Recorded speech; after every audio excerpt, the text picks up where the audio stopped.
Rock and roll. We are live. This is a live broadcast. So if you're watching the recording, you need to, on YouTube anyway, go to the description and you'll see a timestamp of when we actually begin. And that way you don't have to sit here for 5 minutes and kind of wait for me to get the ball rolling. I'm going to let some folks join us in the live streams on the different platforms, and then we'll get started here in a few.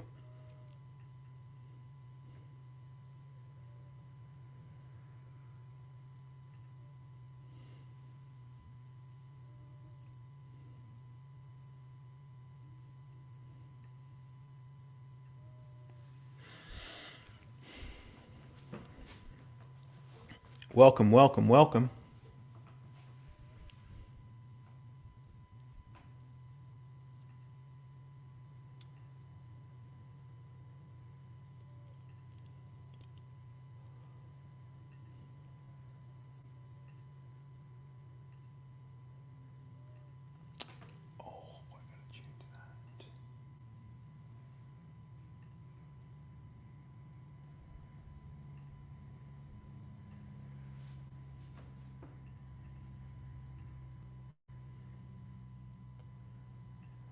Okay.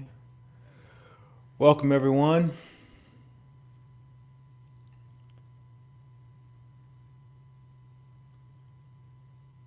Everything look good? Everything sound good?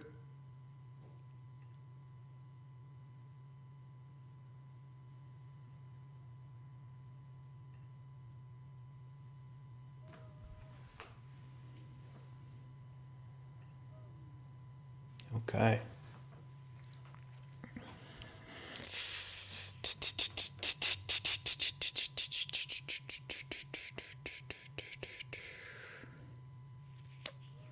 We're going to start here very soon. Feels that way.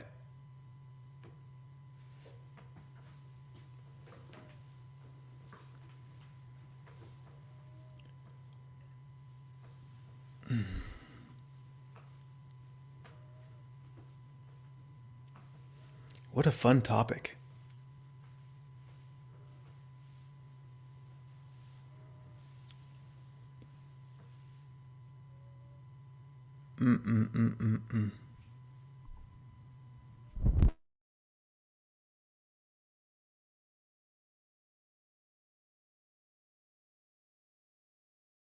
Oh, I was muted there for a second. Okay, we're good there.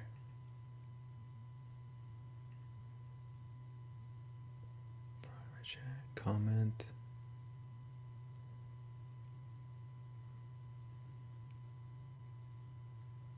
Okay. I think we're ready to go. Okay. Welcome. Welcome, welcome, welcome to the program. This is Holding Space for Love to Be Seen. We are broadcasting live for our weekly little show, and I'm super excited to be here. My name's Tiger, and I do what I do, which is share insight and wisdom. Once a week, I do this live program, which becomes the podcast. And the fundamental opportunity is for us to just hang out together for about an hour and celebrate the nowness of life and look beyond the mind's adorable insanity and recognize something that's more present, more real, more true. And as we do that, there'll be a natural consequence of recognizing and connecting with more love, compassion, and freedom. So if you're into that kind of stuff, then this might be a good spot for you to hang out in. The title today is Get Focused So You Can Grow. And I'm a big fan of this topic, mostly just because of my own experimentation, my own development with getting clear about what I'm here to do on this planet and what genuinely excites me, right? Like if I'm going to be hanging out here as a human being, I have to ask myself, okay, well, if I'm going to be here for a minute, what do I want to do? Given all the options, given my genuine interest, given what I enjoy doing. And then if I'm going to do that, and if I'm going to have fun, I'm going to need to focus. And it's so easy to get distracted. There's so many things that can seemingly pull our attention away, and we miss out on this opportunity. But anyway, the format of this program, the introduction, it's almost done. Then we're going to hang out in stillness, where I'm not going to say anything. We're just going to take 2 minutes and I'm just going to breathe and relax and allow myself to be present, blah, blah, blah, blah. You're invited to do the same. And then after that, from that space, I will start talking about this topic and share whatever I end up sharing. And then we'll do some Q&A, Q&R, questions and reflections for those in the audience watching live. And then we'll end with a short and sweet guided meditation. Okay, let's go ahead and just start the 2 minutes of stillness.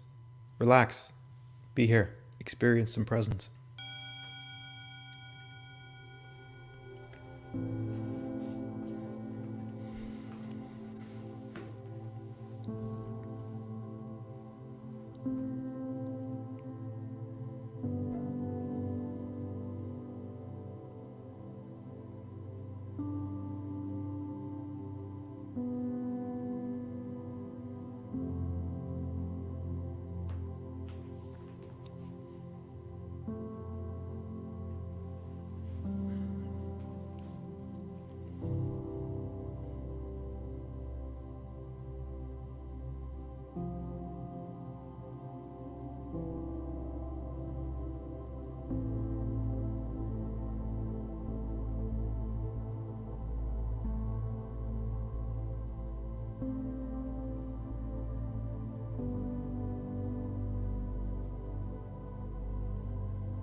All right, that was nice.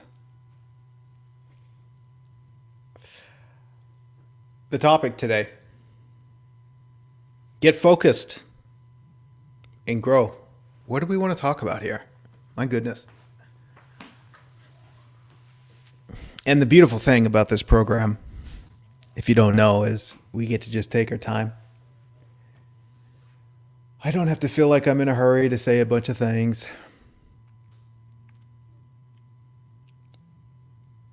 It can be a little bit spontaneous.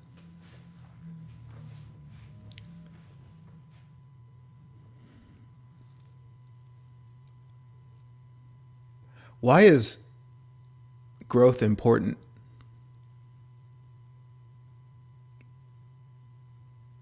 There's something that I find fascinating and helpful in my experience of being human and growing, and as it relates to growth. as I've grown in the context of became better at a particular skill set or grown in my ability to see things more clearly, my experience as a human being becomes more valuable. Valuable to the world around me. And that value that is shared, which is like sharing my own growth, comes back to me. So it's like I get to reap the rewards of my own growth. And that's fun. Because as I grow, as I develop my skills, as I see life more clearly, I get to discover new depths of the magic in life. I get to experience more ways of playing. Right? Because if you look at the difficulties that used to hold you back, you grew through those difficulties and experienced more play. And so naturally, in all areas of growth, there's going to be the natural resistance, maybe the frustration in learning. But as you move through and as you grow, you touch upon something that's more playful. You touch upon maybe some degree of a prize, which makes the growth worthwhile. And I think we could all agree to that in some regard, that the growth we've gone through has been incredibly worthwhile, to such a degree that we would go through it again, given the benefits that we experience. Much like my own experience of suffering. It's like, oh my God, I'm so glad I went through all that suffering because it helped me grow. It helped me to see beyond my own limitations. And for this episode, I did write a pre-broadcast reflection on this topic, posted in multiple places. Hope you found that. But I feel like it did a nice job of summarizing this topic. And I think what I'll do is mention a few things that I wrote in there that I feel are really helpful. And to begin with, what I want to explore are what I see as the three primary areas of growth. And as we simplify the growing process, we can allow ourselves to get more focused about the growth. Because naturally, there can be 1,000 different areas to grow in, right? It's like, wow, I could get better at cooking. I could get better at training my dog. I don't have a dog, but you get the point. I could get better at X, Y, and Z, right? There's so many things that we could potentially grow in. And you're going to have the fastest growth if you focused. If you focus on a particular area that says, okay, this is what I'm going to put my attention on. This is what I'm going to learn. This is what I'm going to develop. And to do it that way, then you learn much more rapidly than just floating around. And so these three areas, which I would also say, from what I see anyway, are the three pillars of the human experience. And that is, number one, self-understanding. Number two, relationship to others. And number three, being in service to life. So these are the three areas that I can grow in. And I like to look at these different areas and ask myself, what is the highest value growth opportunity in each particular area? And what I mean by highest value, maybe we have to back up here a little bit. There's a particular playful outcome, right? Like I could imagine myself 3 or 5 years or 10 years down the road and ask, what kind of life experience would I like to have? And naturally, if I don't have that experience right now, then I haven't yet grown into that experience. And so that becomes the opportunity, right? That potential vision of what I see as possible. For me to experience that vision, I have to grow into that vision. And so if that is deeply resonant, if that feels authentically true, more so that I would just really enjoy that experience, then I have to investigate, how can I grow into that experience? And given the 1,000 things I could focus on growing, I ask myself, okay, given I have a limited amount of time, what are the highest value areas of growth in these particular areas? What are the 1 or 2 things I can really focus on that would bring me closer to that playful vision?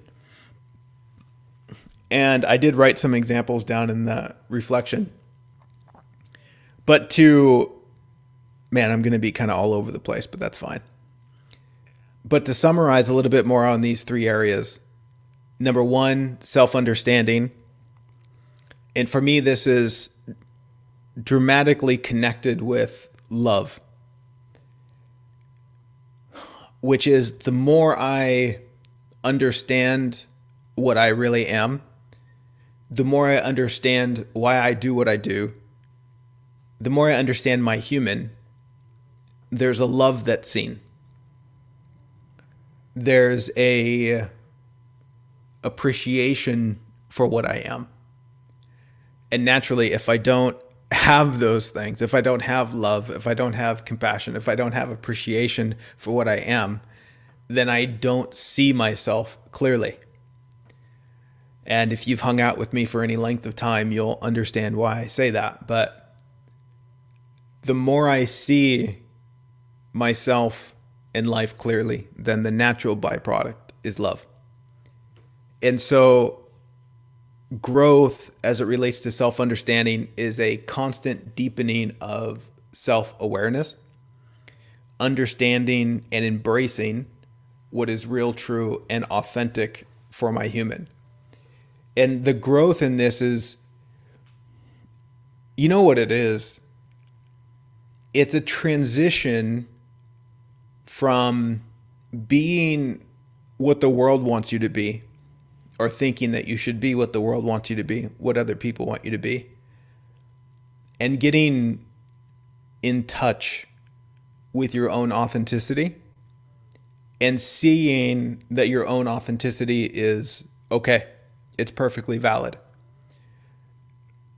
Another way of saying this is a deep self-acceptance, accepting where you are, accepting the opportunity that you have, and accepting the challenges that you're faced with. Like, this is what it is right now, and this is an opportunity for me to grow, not necessarily a problem. The second area, relationship to others. For me, this is incredibly tied to compassion. And the more I can authentically have compassion for other human beings, gives me such a well of value to share with other human beings. And so I can grow in my understanding of others. I can grow in seeing other people more clearly. And I can also grow in my ability to communicate with others. This is a big one, and I think people often miss this, the importance in this, our ability to communicate, and to communicate in a way that is empty of projection, empty of judgment, empty of blame. And this is definitely a growth opportunity.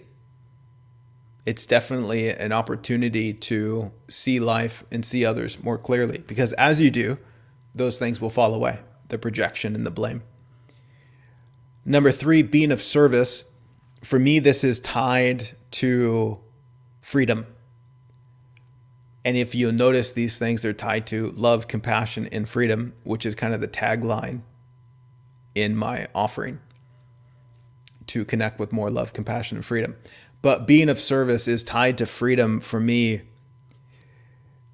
because when I can serve in a authentic way that resonates deeply with my own human, I add a tremendous amount of value, which gives me the freedom to not worry about much. Right? It's a freedom because it's like, oh, I know that what I am has value, and I can just share that value. And that's my freedom. Like, my freedom isn't tied up in what somebody else is doing. My freedom isn't tied up in somebody else needing to take care of me. It's like being able to be of service in the world is just a fantastic approach for being able to take care of what I am. I guess practically speaking, as it relates to feeding myself and sheltering myself, and also giving myself opportunities to play. All of that comes from my ability to share value. That's an interesting way to look at it, is it not? At least for me, that my ability to do the things that I enjoy, my ability to provide myself new experiences, to feed myself, to clothe myself, to house myself, all of that is an extension from the value I bring to the world. That's fun.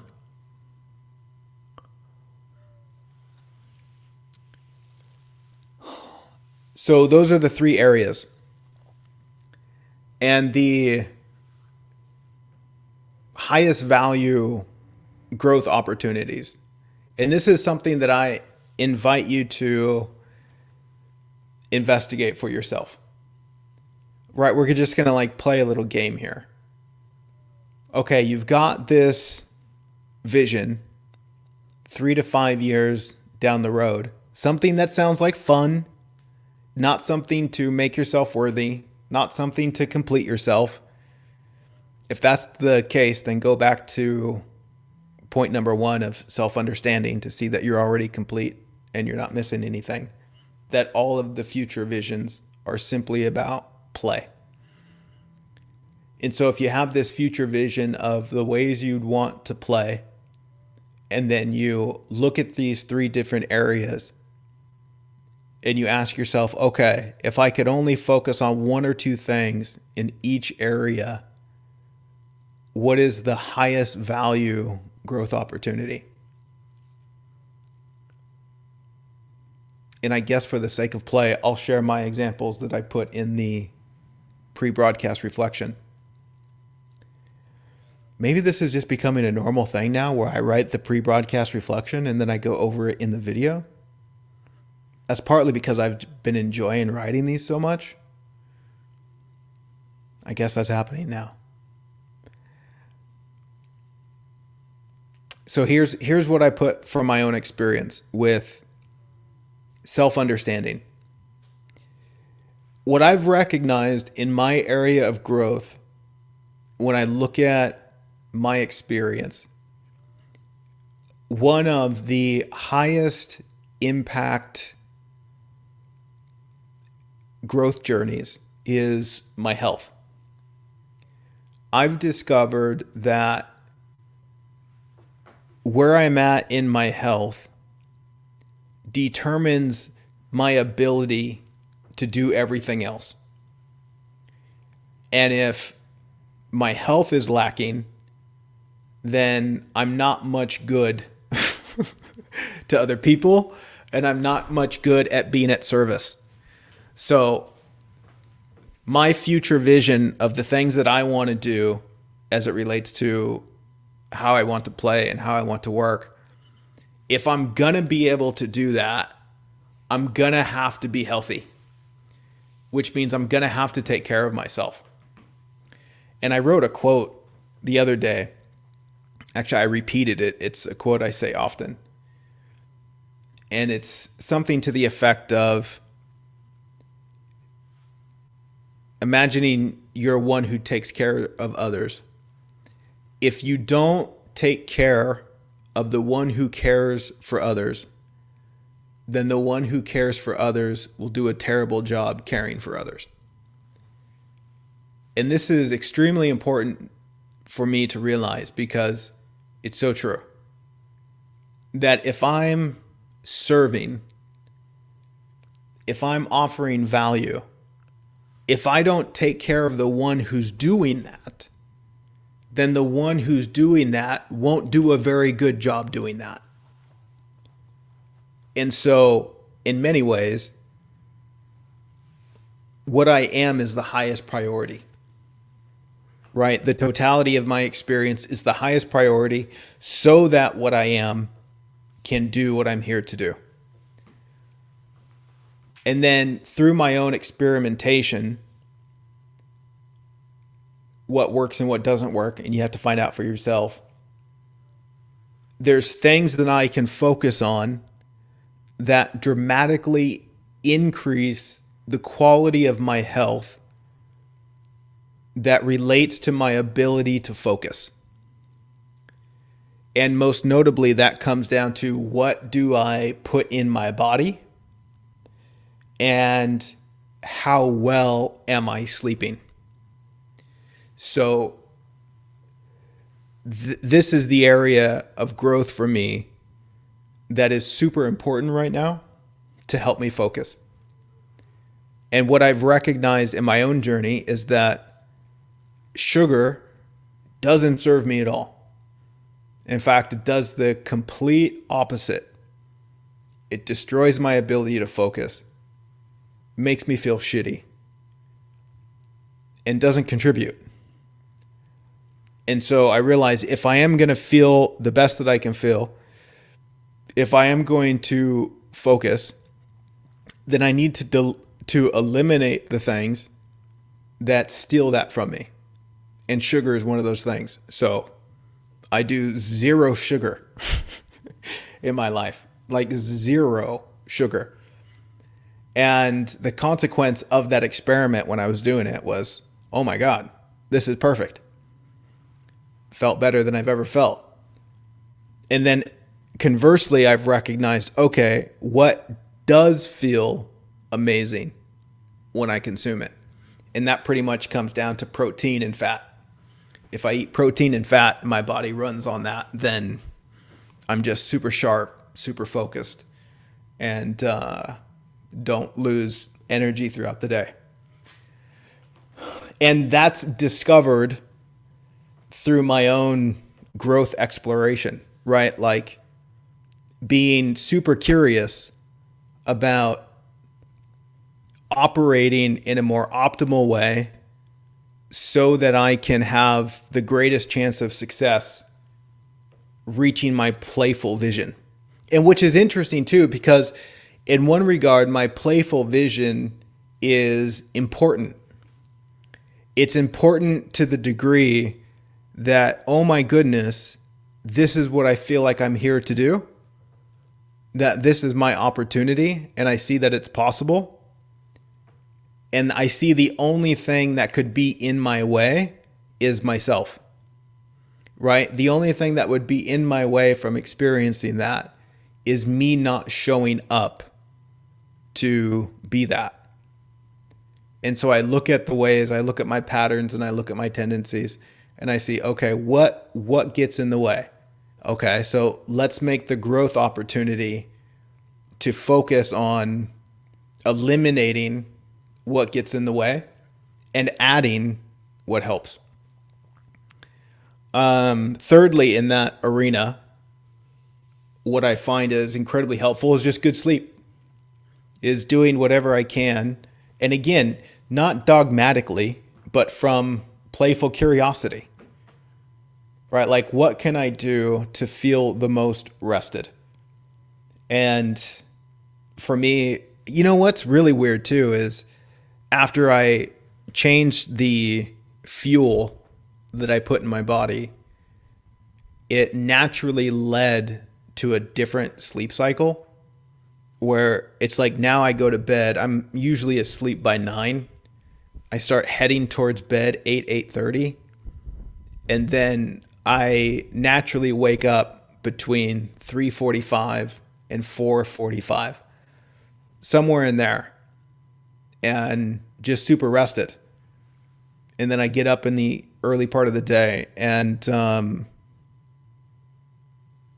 just get started. And I guess other things that I do that's growth related that has been incredibly helpful that I focus on is when I wake up, I take a cold shower, or I get outside and just feel the cold air and go for a little walk or something, and then followed by a cold shower. And you know what I really don't like is the 5 seconds before a cold shower and 50% of the time in the cold shower. But then after I'm done, there's never been a time I didn't say, I'm so glad I did that. Every time I say, oh my God, I'm so glad I did that. And that helps me focus too. It's like it jolts my body, it wakes me up, and it says it's go time. So again, may not work for everyone, but through experimentation, works for me. Okay, and so number 2 in the areas of growth, relationships to others. Now this is so important because again, my long-term vision is all about adding value to people's lives.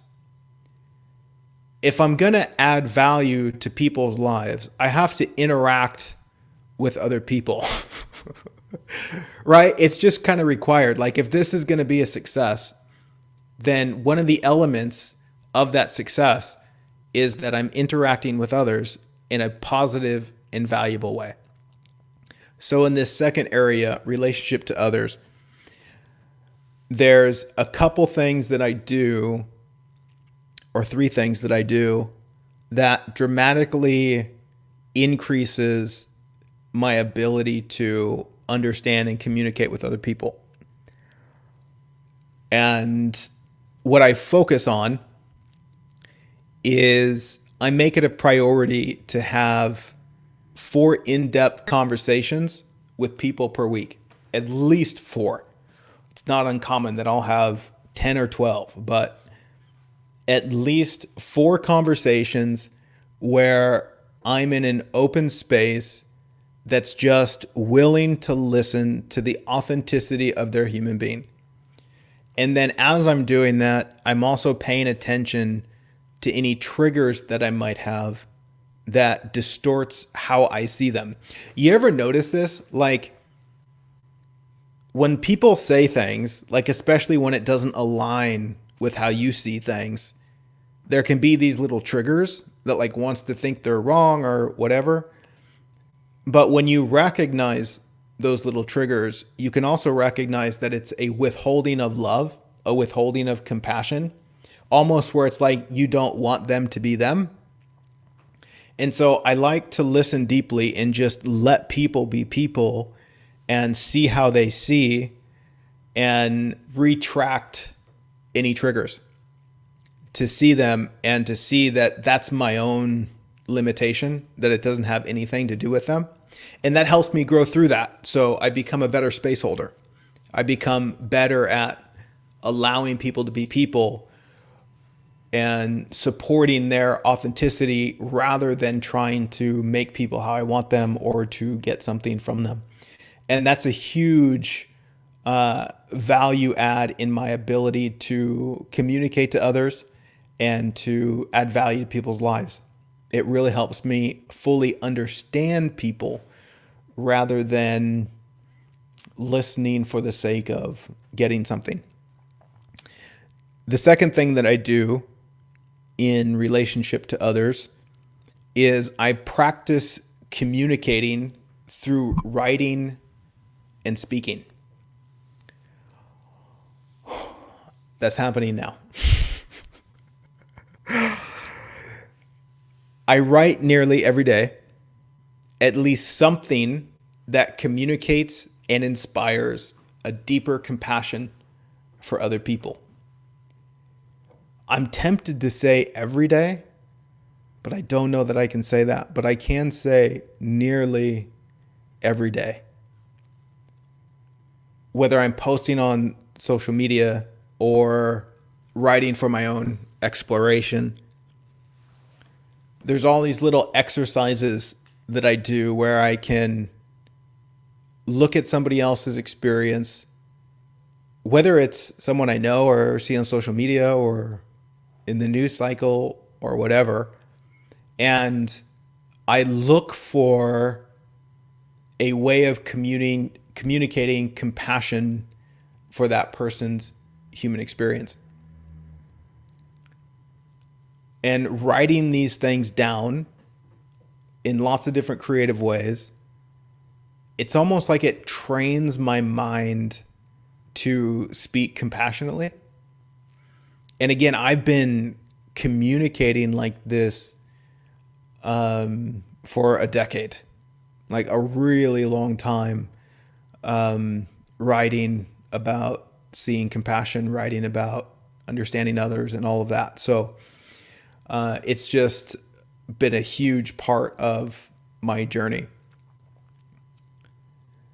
The other thing that I do is I put myself in forced situations to show up as a communicator.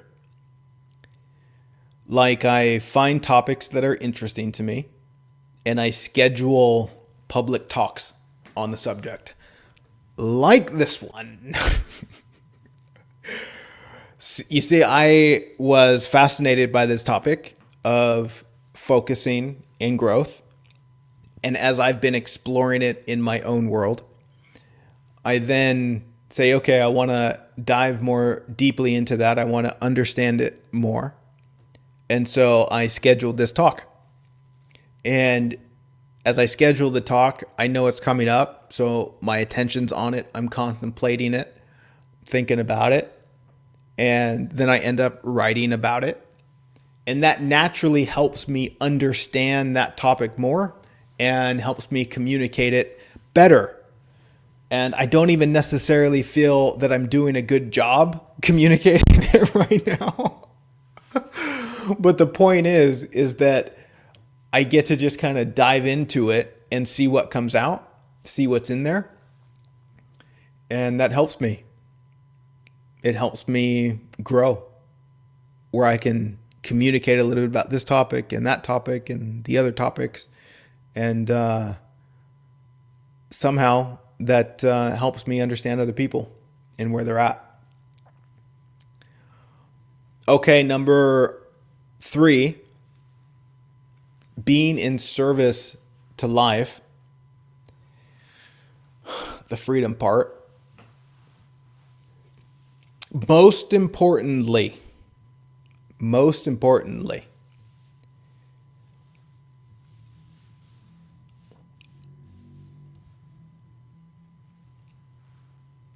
what helps me most in this area of being in service to others is focusing on the first and second pillar, understanding myself and understanding others.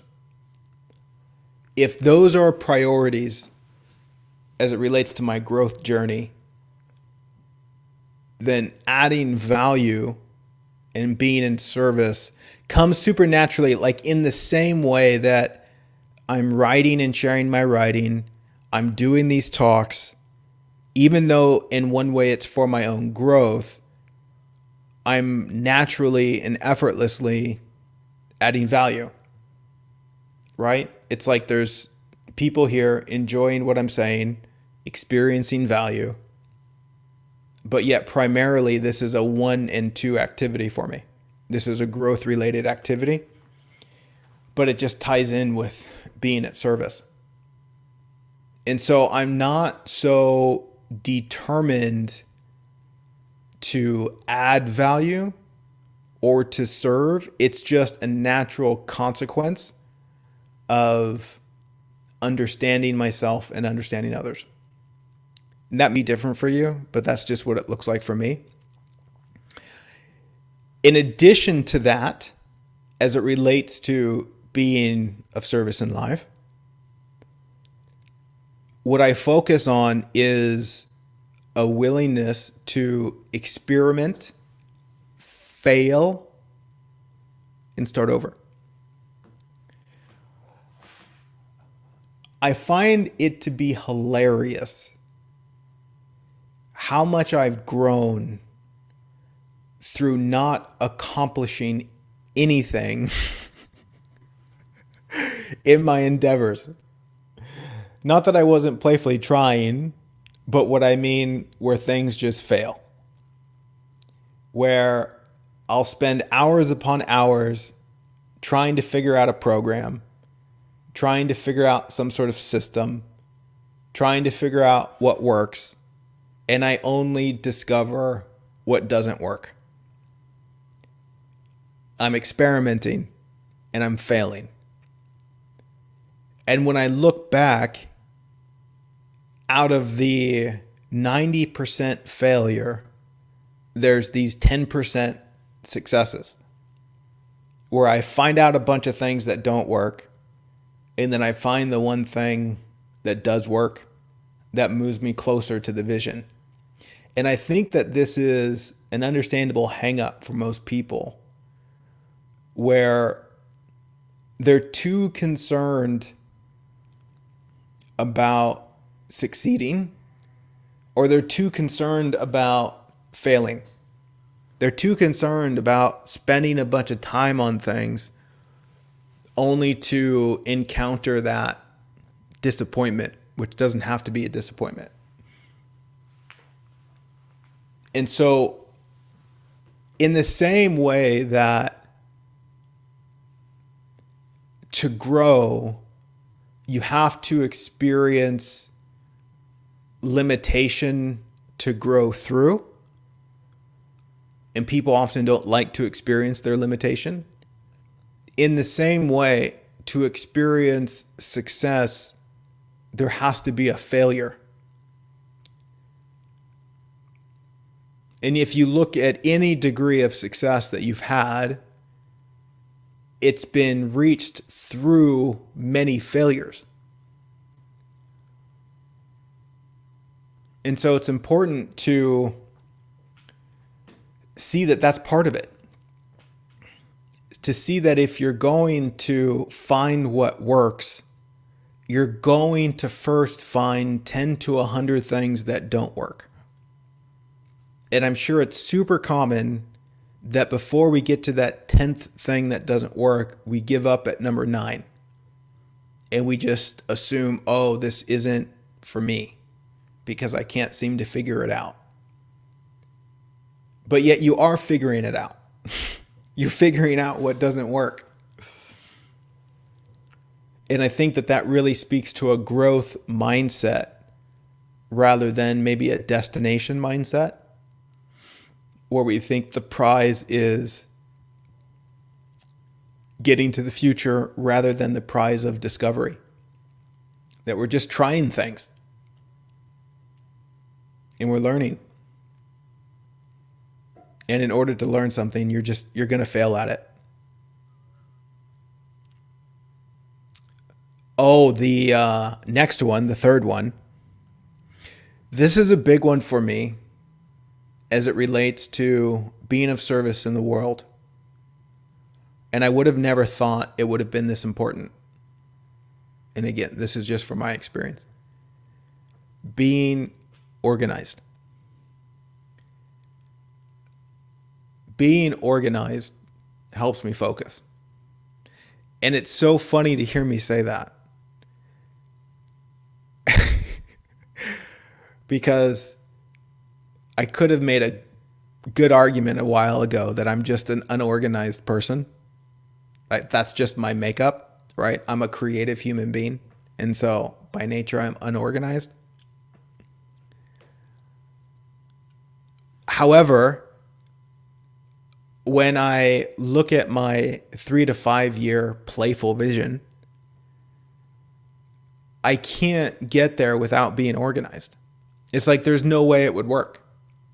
There has to be organization. And so I have to grow in that, if that future is going to be realized. Now, if I just want to give up on the future because I think I'm not capable, then give up, I guess.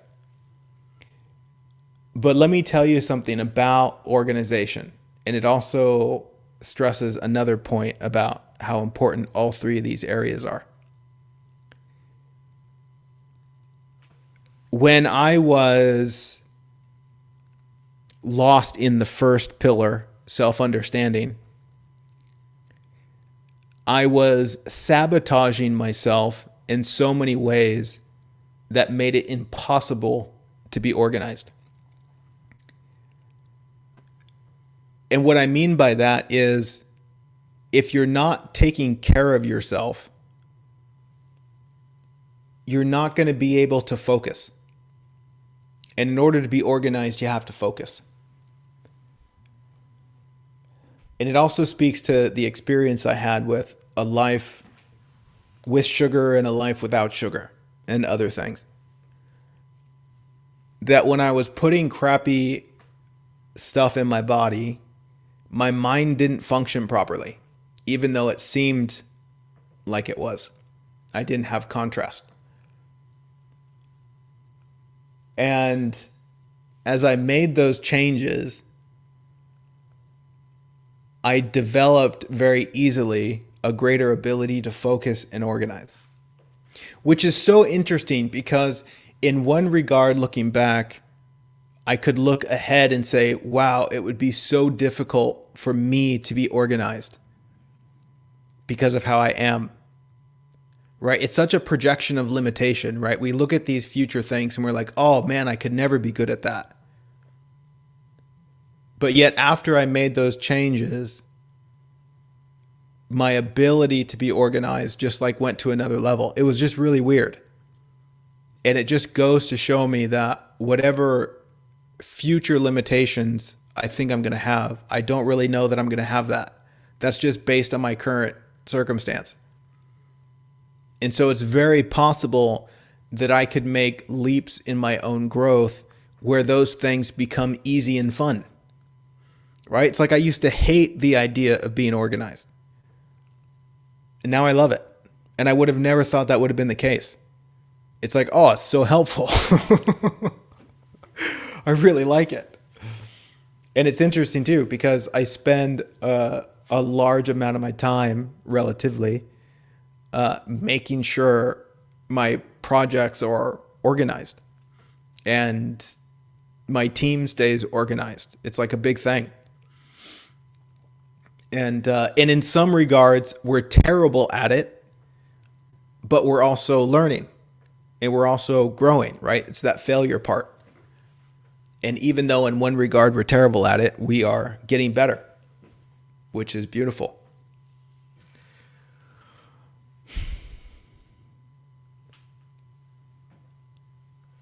So that's something to consider.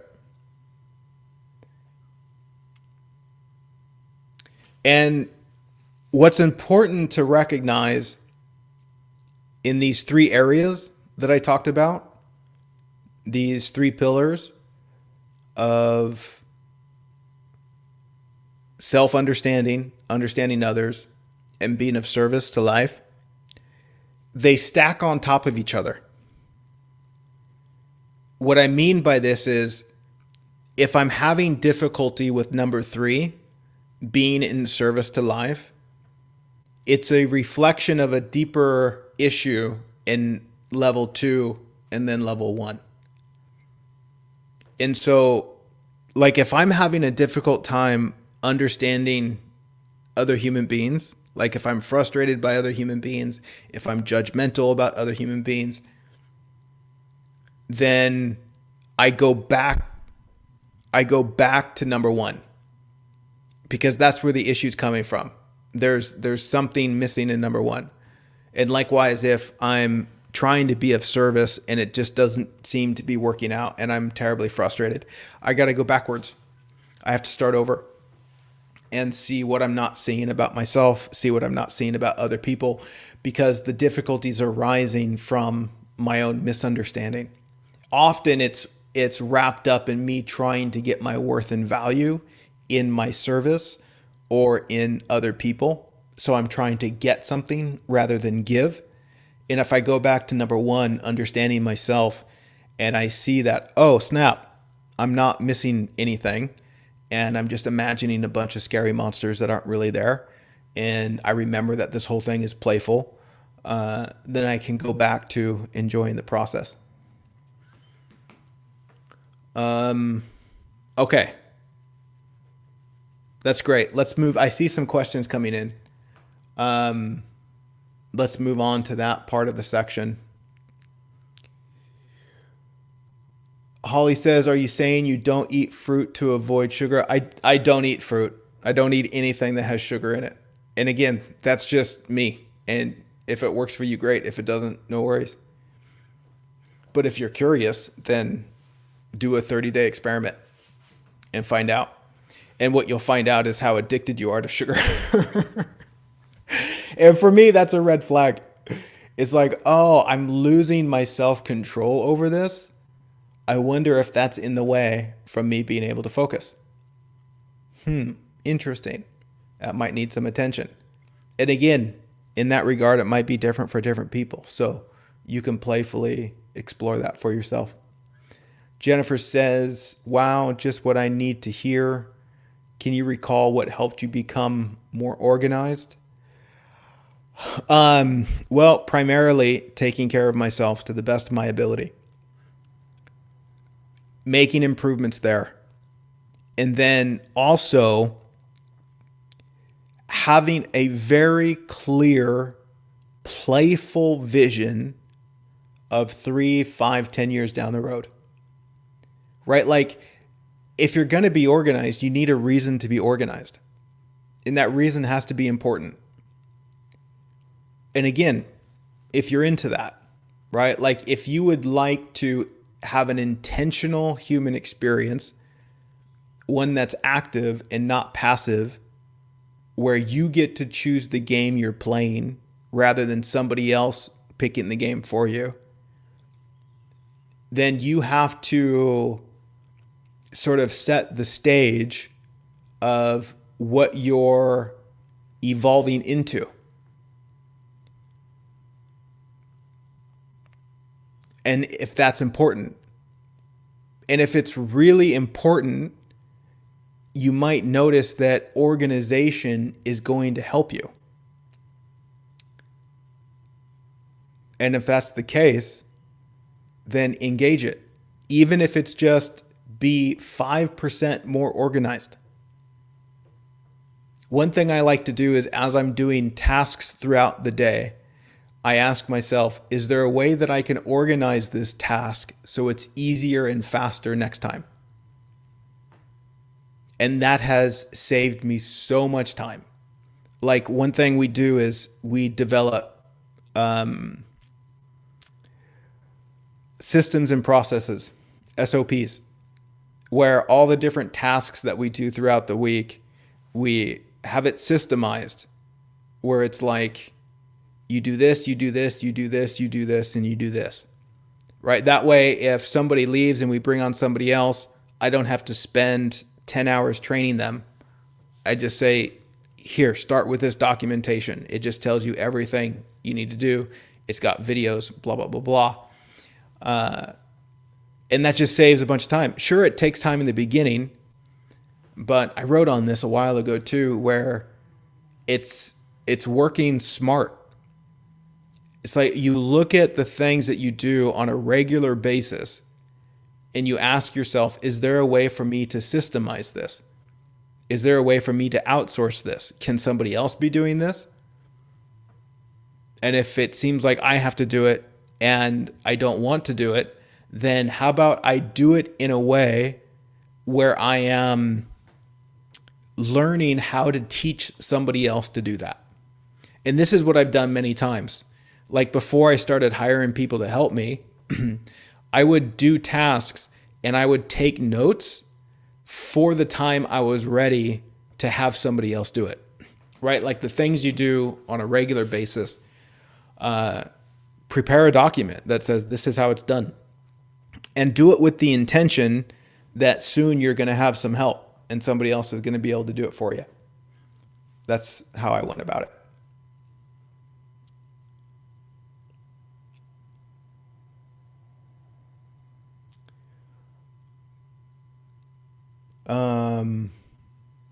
Sammy says the third pillar would be just living my own purpose. A lot of the life goals I had when I was younger no longer seem critical to living my purpose and are just nice to haves, optional. But really, living my purpose is fairly simple and satisfying to me. Yeah, and in many ways, my play is the same way. And what I've discovered is that my purpose moved from getting somewhere to enjoying my human experience. And if that's my purpose, then I ask myself, how can I maximize that purpose? Like, what can I do in my human experience that helps me play more, and have more options and more freedom?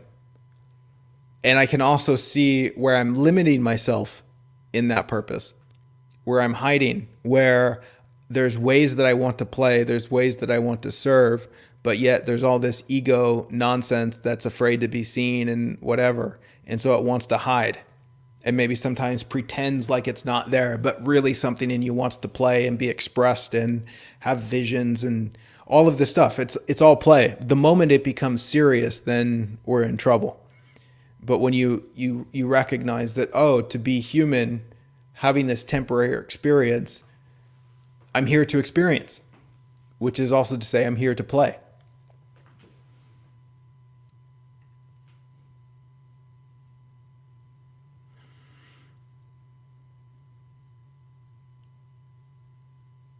Okay. I think we are ready to do the guided meditation. Does that sound about right?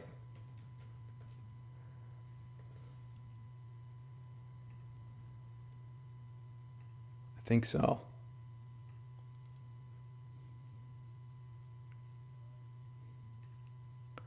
Unless there's any more questions that pop up there.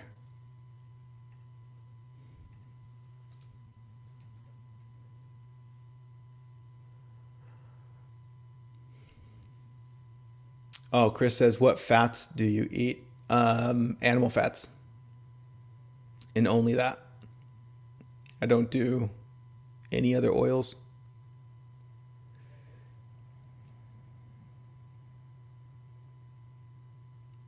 Amanda says, am I egocentric then?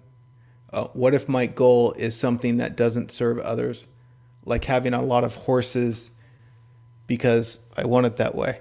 I would playfully argue that that does serve others because horses are included in others. And so you're serving life. And if you want to love on horses, that is an energetic contribution of love. And it's a value add, which would result in receiving value.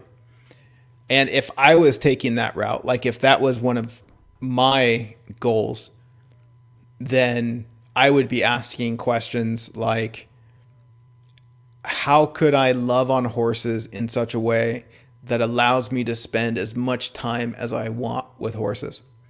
It's kind of a business question. Like, how can I turn this into a business? And I say business in the context that everything's an exchange of value, right? So like if I have bills to pay, if I have a lifestyle to sustain, how can I add enough value that involves horses that allows me to receive that value in return in a way that it takes care of me? Hope that helps. Melina says, very true. Such an insightful session. Thank you for sharing your routine path and ideas. What am I put in my body are my focus points for me. Now sleep needs some attention too. I do the daily cold shower. I will try more of the no sugar, but not sure if fruits will go. All right. Thank you. Jesse says, how do you maintain organization when your demands workload increases? I'm experiencing that right now. I got a week-long event starting this Friday, and then I'm scheduling a bunch of other things, and I'm like, oh my God, this is too much. A lot to manage and organize. And what I keep coming back to is just do the best that I can, right? Because here's the thing. I'm doing a lot of things that are new right now within my current system and within my current team, like things that I haven't done before, and I'm trying to be organized. But in the process, I'm going to make a bunch of mistakes, which is also to say I'm going to learn. So I'm going to show up and do the best that I can, knowing that I'm going to fail in some way. But in doing the best that I can, I'm going to learn what's not working, and I'm going to learn how to do things better through that failure.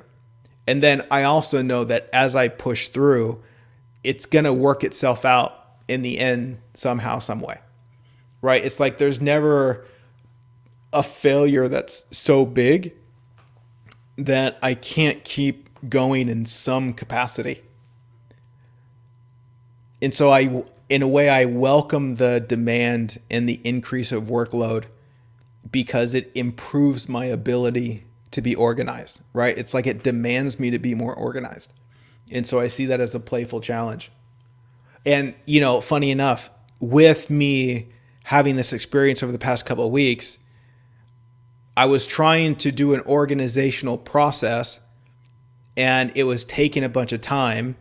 And I realized, wait, I can get on the internet and find somebody who can do this much better than I can.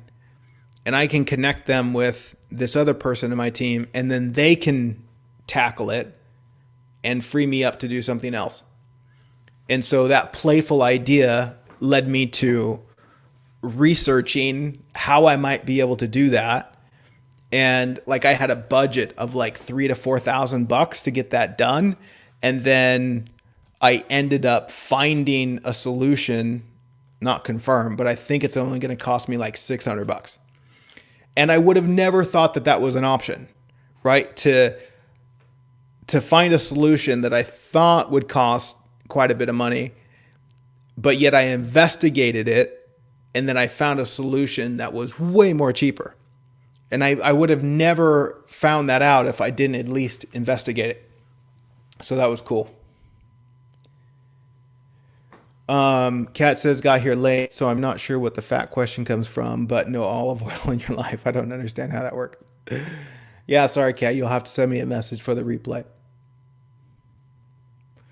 Okay, guided meditation time. Let's do that.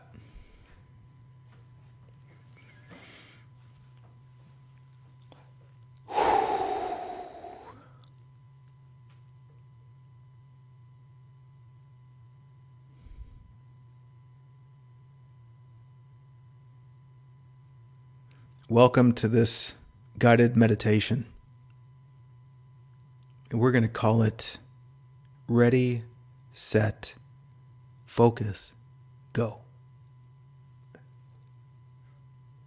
But first, let's invite ourselves back to presence.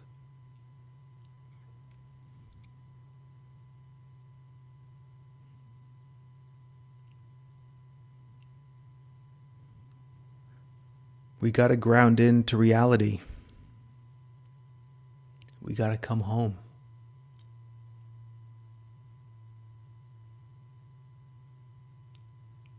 So even if the mind's super chatty, even if you're scared or if you're excited, it's all allowed. But let's just come back to right now and acknowledge that this is where we are.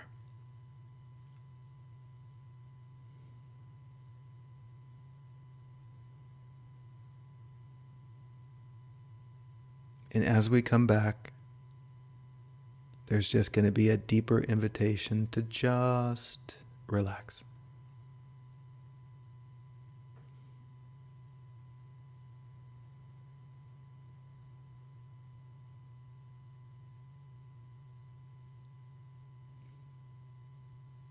Let's take 3 deep breaths.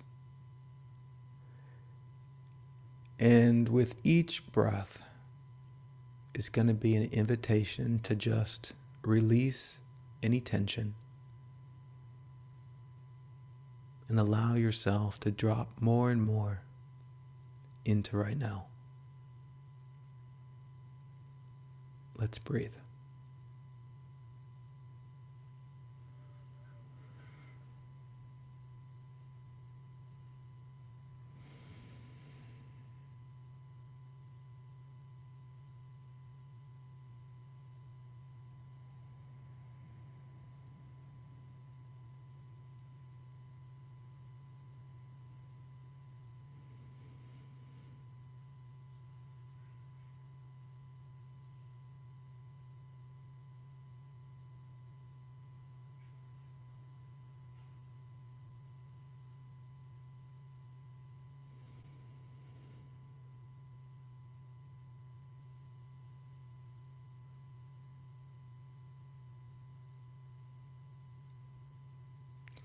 Can we recognize something fascinating? How wild is it to just be alive? Have you ever just taken a moment and asked yourself, what is this? We're alive. There's something breathing through you.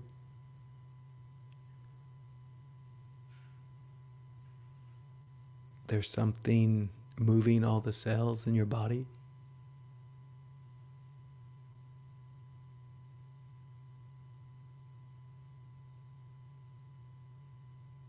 There's this harmony among 10 billion things that allows this moment to be this moment.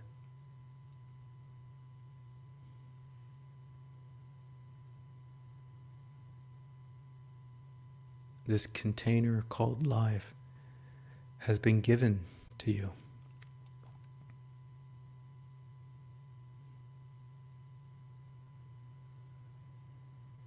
And the more we look beyond the mind's chaos, the more we look behind all the stories of yesterday and tomorrow, and we get in touch with this moment right now, you start to recognize that you're okay. It's almost as if we just imagined things to be scared of. Imagined things to worry about.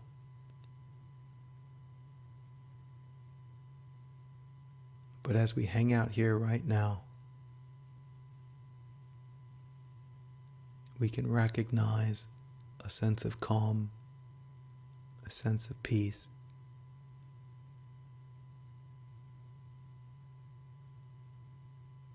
and a wellness.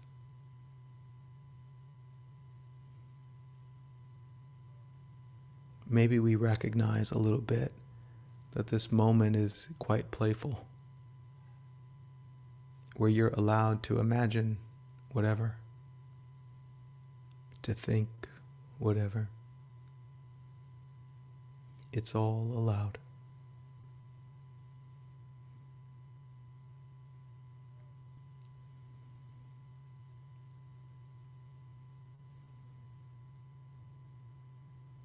From this space,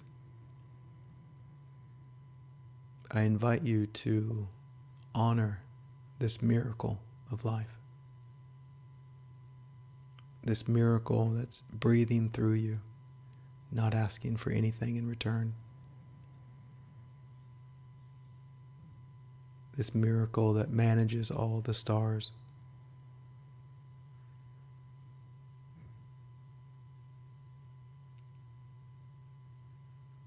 And in this great honoring of life,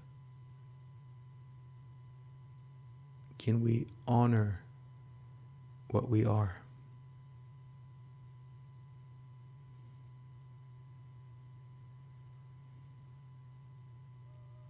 And it's, as far as I'm concerned, one of the great ways to honor the life you've been given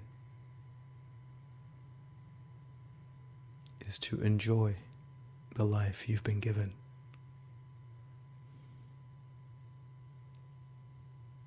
Which also means to play.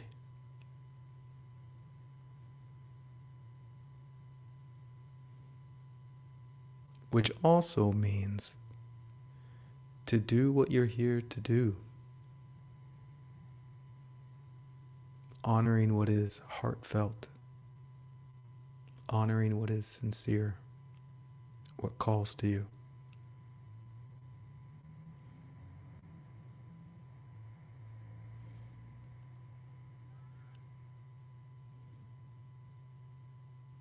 Is there something that's really important?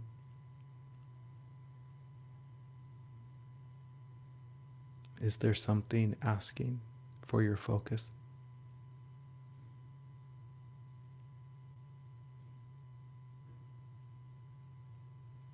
Is there something asking to eliminate the distractions that only help you hide?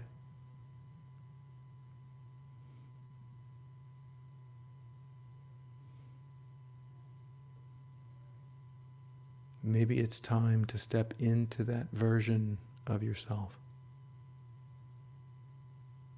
that's ready to shine your light in the world.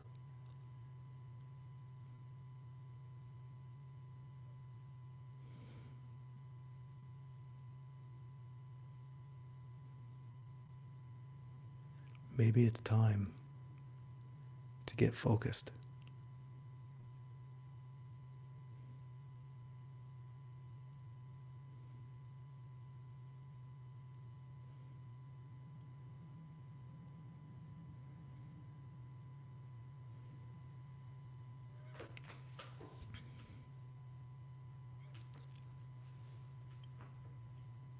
Can you acknowledge those distractions?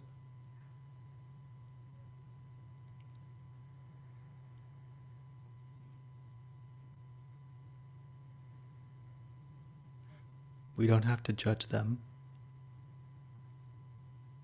but we can see them.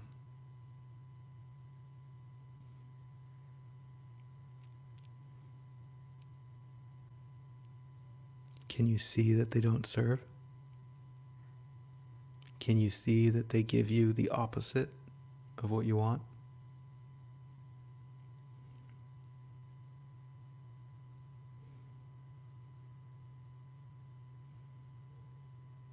Are they stealing your focus?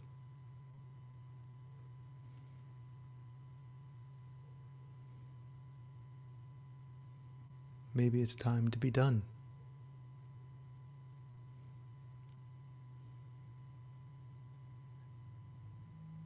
That might just be one of the biggest gifts you give yourself.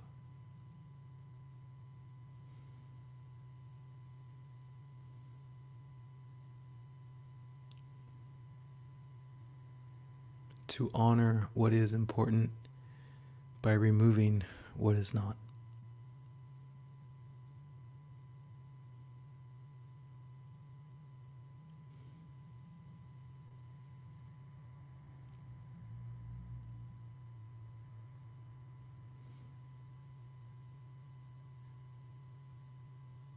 Can you recognize what does support you? Can you recognize what does help you focus?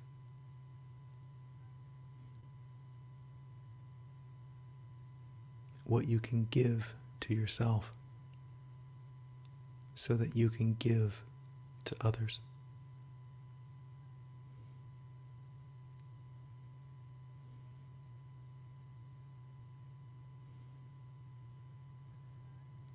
When we come out of this meditation,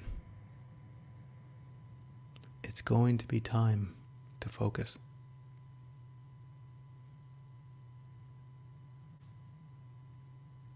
However, if we're going to focus, can we do so playfully?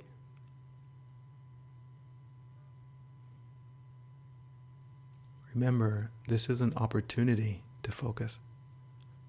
It's not a demand, it's not an expectation.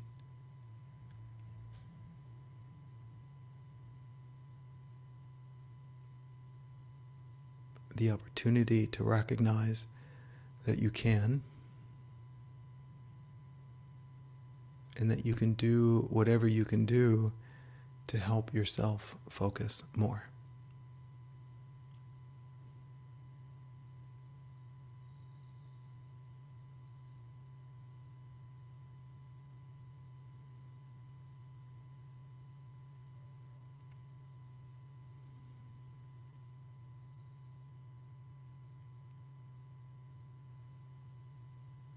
When we're done,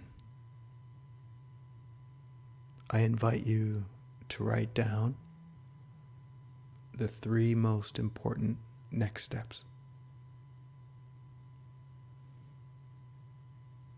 What are you going to focus on? What is so obviously important?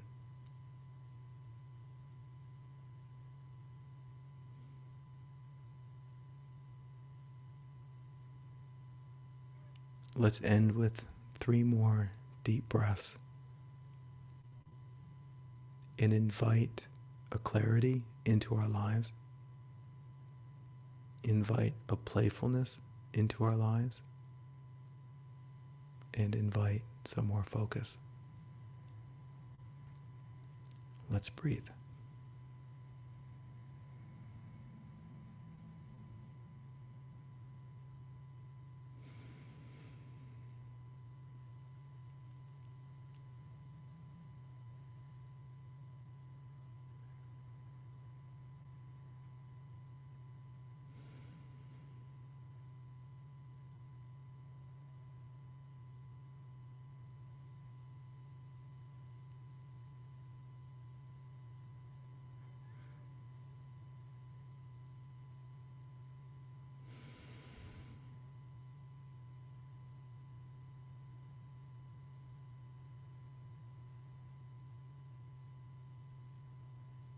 Ready, set, focus, go. Thanks for meditating with me today.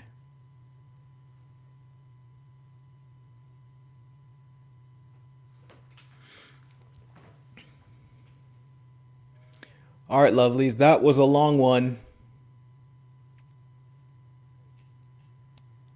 1 hour and 20 minutes. We went 20 minutes over. Thanks for your donations. Thanks for supporting the program. If you received value, share value. It's not required. It's an opportunity. All right. I'm going to get out of here. I appreciate you hanging out with me. And, I will not be back next week. I'm going to be engaged in something else for a week, but I'll be back the following Tuesday. And, hope you're well. If you got any questions, reach out, send me a message. Till next time. Bye.